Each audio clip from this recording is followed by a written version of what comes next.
co-directors of a new feature science fiction horror film being shot this summer. It's called The Three. I'm Kenneth Stevenson. And I'm Andrew Bennett.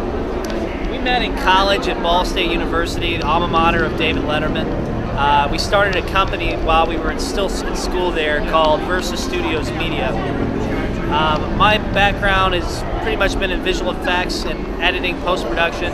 Then I got more into producing, starting my company, and have directed about 4 feature films. This will be the first film that I direct with Andrew and the company. Yeah, I actually got started in acting. Kenny actually saw me when I was a freshman in college, actually, and wanted me to come out to act in a film. I ended up directing the second half of this short film called Submerged, and that was the start of it all for us. Our first feature film that we both produced together was called Cheery Point.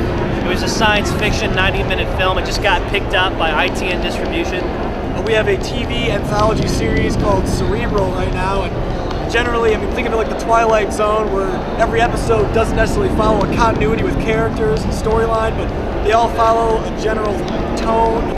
Paranormal's a good word. We're a big fan of Blumhouse Productions and what they do and their models, so we're very much into that kind of stuff. Cheery Point was a more post-apocalyptic type of thing. The Three is more alien, sci-fi horror. Well, what we do is we partner with local colleges. We set up intern programs where they can offer college credit, because what we found is a lot of these Midwestern colleges and universities, they're not really film schools per se. They're actually more telecommunications.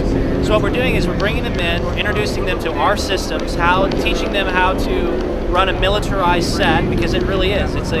It's an operation, and you got to do what you got to do to get the shot. We have our own post-production house. We're starting a talent agency. We're trying to keep everything in-house so that we don't necessarily need to spend the money as much on, expenses that a normal Hollywood studio would. With these shorts, we're not putting thousands of dollars into these. Our last short film, I think we threw $600, for example, into it, and you got to get creative. That's why it's great to have a team of 30 people who are all thinking about ways to cut back.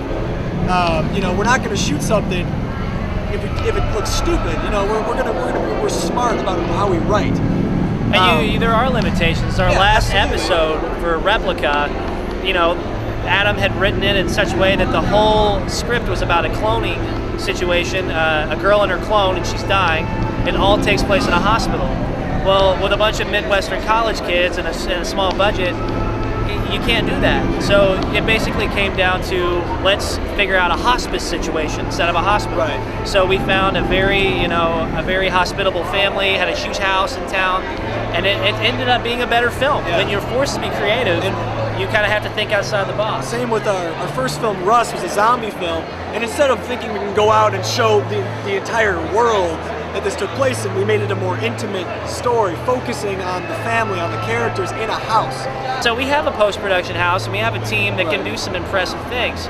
Now, you're not going to see us pumping out like robots beating the crap out of each other, but at the same Time, you need some fire, you need some rain, you need some color correction that's weird. It's a little blood splatter, you need, just things like that, and it's all about balance, knowing your limits and knowing that there are things that we can do, but not being afraid to tone it back if need be.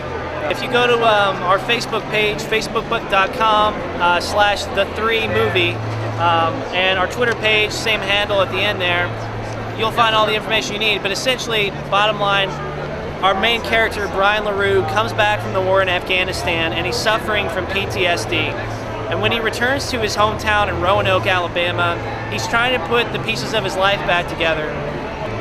The background of the film is aliens and extraterrestrials, but the core of the movie is this family dealing with PTSD, dealing with mental illness and dementia, and how it's this trio of characters that we focus on. It's very character-driven stuff. Website is versastudios.net. All of our information's on there, all the press updates, everything we do. You can find us on YouTube, which is Versa Studios Media. Type that in, you'll see our channel. There's a lot of content that shows our films as well as our commercial work too. So then you can buy episodes of Cerebral on realhouse.org and indierain.com.